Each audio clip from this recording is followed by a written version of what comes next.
Hi అండి, welcome to our channel భవిష్య ముచ్చట్లు. ఈరోజు నేను పాలకూర పకోడా చేస్తున్నానండి. కొంచెం ఆనియన్ పకోడా కూడా చేస్తున్నాను, ఎర్రగడ్డ పకోడా కూడా చేస్తున్నాను. ఫస్ట్ పాలకూర అంతా ఉప్పు నీళ్ళు వేసి ఒక 2 టైమ్స్ కడిగేసానండి. కడిగి కొద్దిగా ఆరబెట్టినట్లు ఆరబెట్టాను. అంతా కట్ చేసుకున్నాను, మెత్తగా సన్నగా కట్ చేసుకున్నాను. ఎర్రగడ్డలు కూడా కొన్ని కట్ చేసుకున్నాను. ఎర్రగడ్డ పకోడాకి 2 చేస్తున్నాను.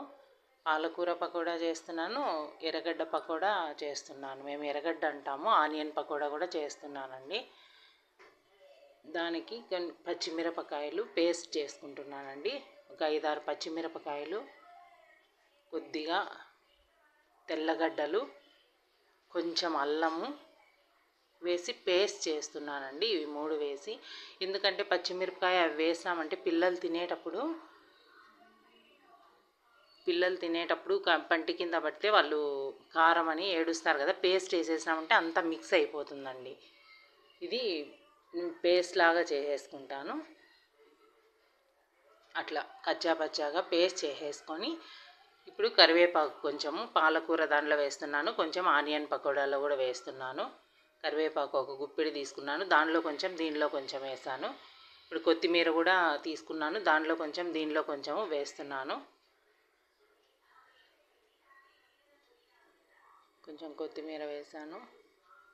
అది పేస్ట్ లాగా చేసుకున్నాం కదా కచ్చా పచ్చాగా, అది కూడా దానిలో కొంచెము, దీనిలో పాలకూరలో కొంచెము, ఆనియన్ పకోడీలో కొంచెం వేసానండి.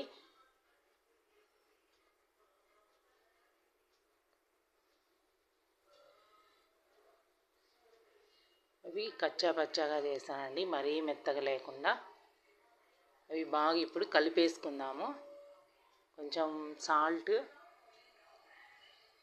అది టేస్టింగ్ సాల్ట్ అండి, నేను కొంచెం వేస్తున్నాను. టేస్టింగ్ సాల్ట్ పాలకూరలో కొంచెం వేసాను, ఆనియన్లో కూడా కొంచెం వేసాను.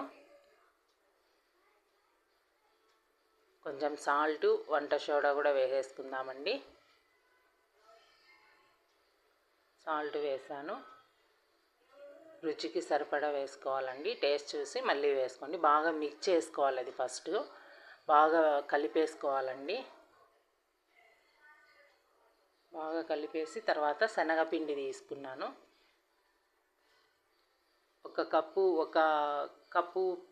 ఆకుకు 1 కప్పు పిండి పడుతుందండి. పాలకూర 1 కప్పు తీసుకున్నామంటే పిండి 1 కప్పు పడుతుంది. పిండి వేసి బాగా కలుపుతున్నానండి. మనం దీనిలో ఒక చుక్క కూడా వాటర్ వేయడం లేదండి, నీళ్ళే వేయడం లేదు, అదే సరిపోతుంది. ఆకులో ఉన్న రసం ఉంటుంది కదా, అదే సరిపోతుంది మనకు. కొద్దిగా వేడి ఆయిల్ వేస్తున్నానండి. ఆయిల్ పెట్టేసుకున్నాను అక్కడ. ఆయిల్ హీట్ అయింది. ఆ హీట్ అయిన ఆయిల్ 1 స్పూన్ తీసుకొని దీనిలో కొంచెం, దానిలో కొంచెం వేసానండి. కొంచెం పాలకూరలో కొంచెం ఆనియన్ దానిలో వేసానండి. చూడండి,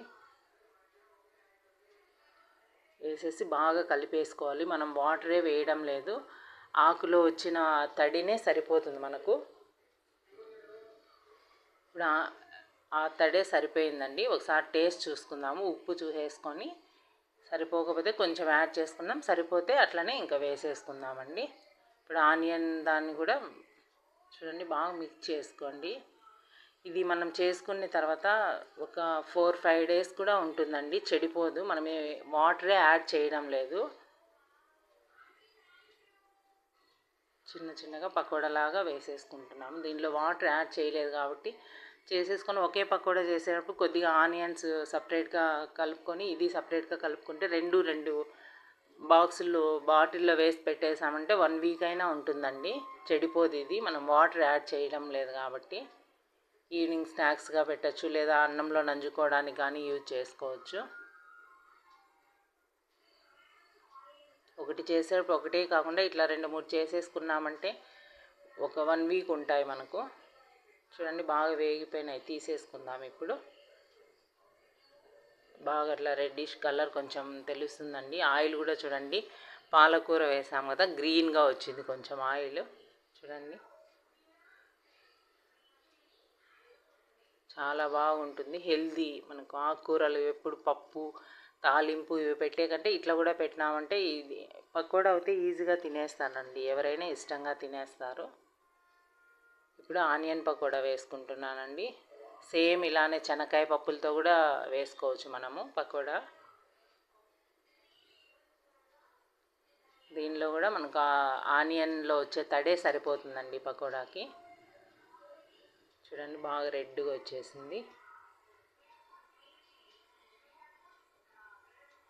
మనం చేసేటప్పుడు ఈజీగా ఒక 2-3 చేసేసుకున్నామంటే టైం ఉండదు కాబట్టి ఇలాంటప్పుడు చేసి పెట్టేసుకుంటే ఎప్పుడైనా నంజుకోవడానికి కావాలన్నప్పుడు అప్పుడప్పుడు చేయకుండా స్టోరేజ్ ఉంటుందండి. 1 వీక్ అయినా 1 వీక్ అయినా ఉంటుంది.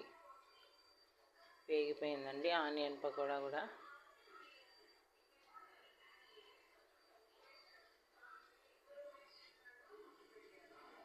చూడండి బాగా కుక్ అయింది, చాలా బాగుందండి. నచ్చితే లైక్ చేయండి, షేర్ చేయండి, సబ్స్క్రైబ్ చేయండి.